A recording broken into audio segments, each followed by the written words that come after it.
Hi everyone, welcome back to Sneak, and ngayon nandito tayo sa Frostube, isang magandang lungsod dito sa Czech Republic na puno ng kasaysayan.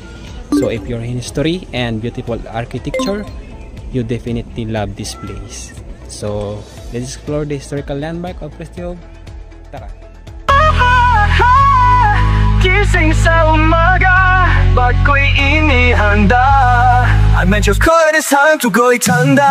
Mga sinaunan kalye, kwento'y matagal. Kasi siya'y dagang, tayo magkasama tayo'y maglakbay. Mula sa Kastilyo hanggang sa kalangitan, sa bawat hakbang tayo'y abante. Magayapak ay sumasalamin, pakiramdam ay malaya, habang tinutuklas ang mga pangarap at kasaysayan. Tara na, just in the past. Bawat habang ay adventure, siguradong magtatagay. Mula sa lumang bagong lugar, tatahakin ang landas. Exploring the world, bawat araw may bagong pagsilang. Chasing the past, living the moment. Sa nitscape sa puso, hawat natin ang bawat sandali. Gising sa umaga, ba't ko'y inihanda? Adventure's calling, it's time to go. Sa mga sinaw ng kalye, kwento matagal, kasaysayan nag-aantay, magkasama.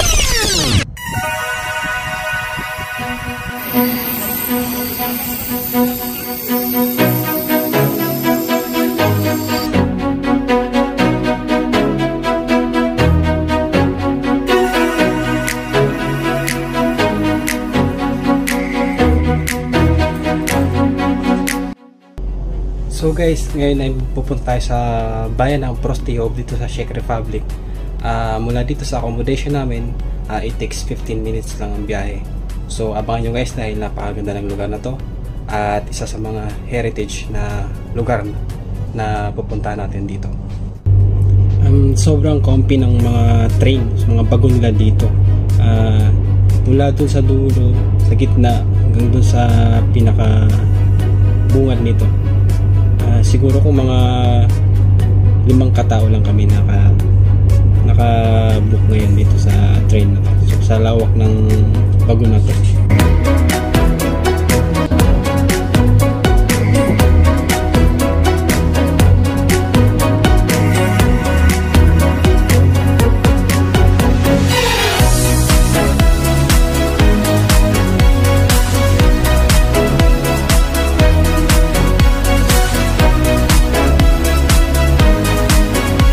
Pansin nyo guys na isa na ito sa mga lungsod dito sa Czech Republic, pero kung napapansin nyo yung mga tao ay halos kokonti lang, no? Akala mo lockdown sa Pilipinas. Joke lang. Ganun talaga dito. Talagang malit lang yung populasyon nila.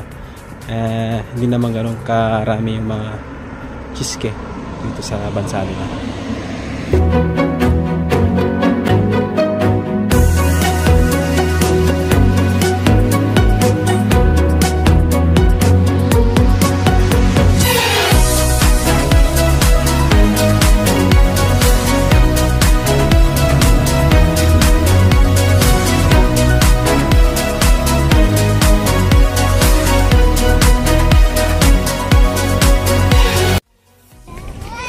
So ang unang stop natin guys ang Frostube Castle.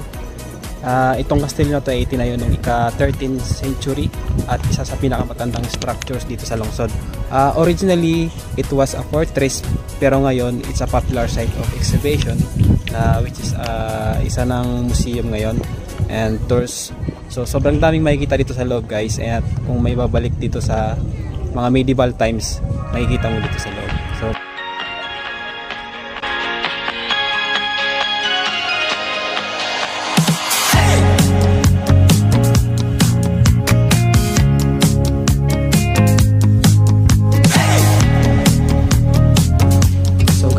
Nabigyan tayo ng access dito sa loob at nagbayad lang tayo ng almost 150 crowns. So magkaiba kasi yung bayad, it depends. Pwede mong piliin from upstairs is 50 pesos, 50 crowns, and sa downstairs is 150. So mamimili ka lang kung ano yung gusto mo.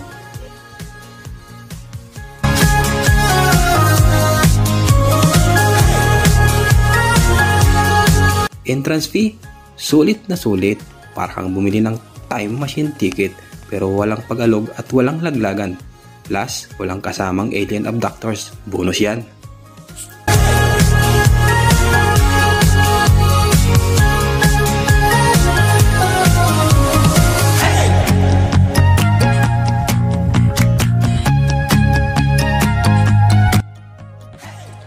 Tingnan nyo to guys. Ang galing, no? Na-preserve nila itong parang task siya ng mammoth. Yung parang elephant pero ibang uri siya ng elephant way back then. So, ayan, lupad ka Zebrophragmanti costi mamota. So, galing siya sa mammoth. Ang galing, no?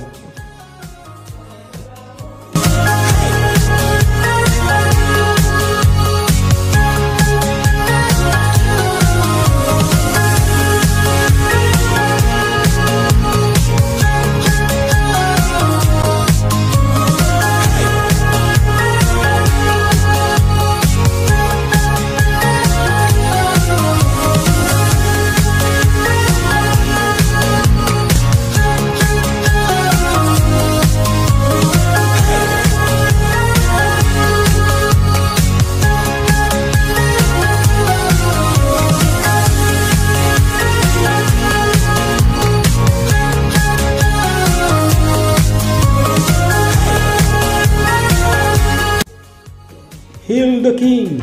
Tingnan mo guys, para akong nakarating ng 16th to 17th century dito sa Europe.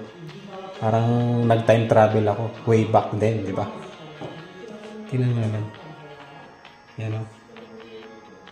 Yung mga old na mga gamit, mga sinauna pa, makikita mo dito sa museum nila. Pakasulit, no?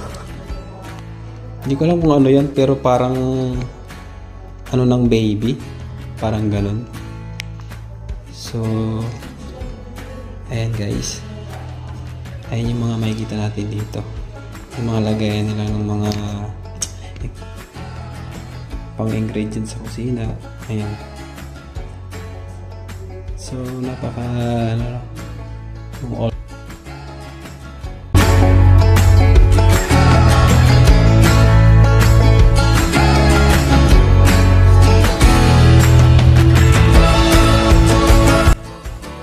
So guys, ito yung mga old treasure box na ginagamit ng mga royal family before.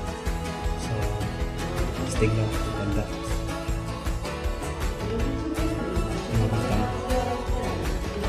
Talagang napaka-authentic ng mga panahon pa dati. Mapapamangha ka sa mga paggawa nila ng mga ganito. Yung handmade na carvings nila. Talagang nandyan at naka-okit pa rin.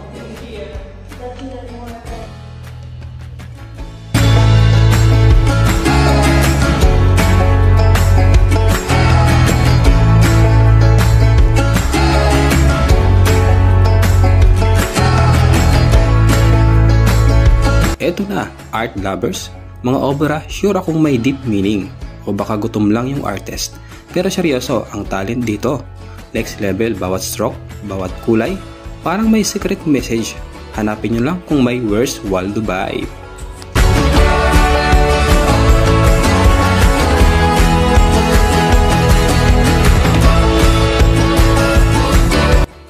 Guys, nakikita nyo sa background ko, isa ito sa mga ginagamit pang torture before sa mga hindi sumusunod sa patakaran ng mga Romans, upang pilitan silang sumunod at huminto sa anumang pag-ayaw nila sa mga patakaran.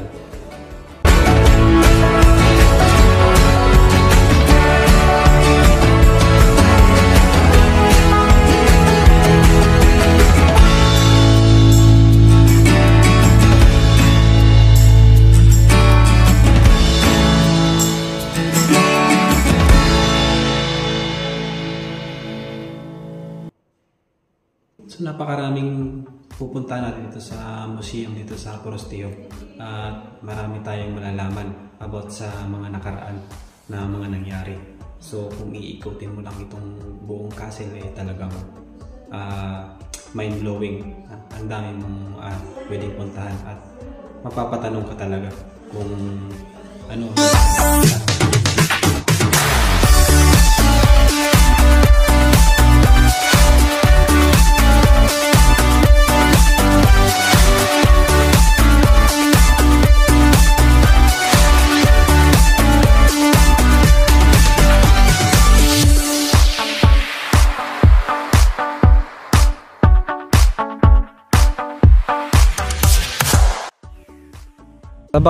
Saka bukod sa mga statue, talagang napaka ganda ng kasaysayan nila dito.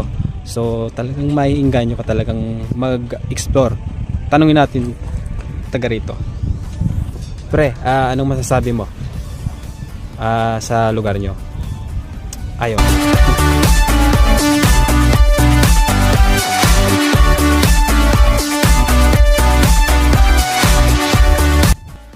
So guys, that is for today. Ang dami natin natutunan about this charming town. Kung gusto mo pa ang ganitong mga historical tours, don't forget to hit the like button, follow and share. Next time and keep exploring. Thank you!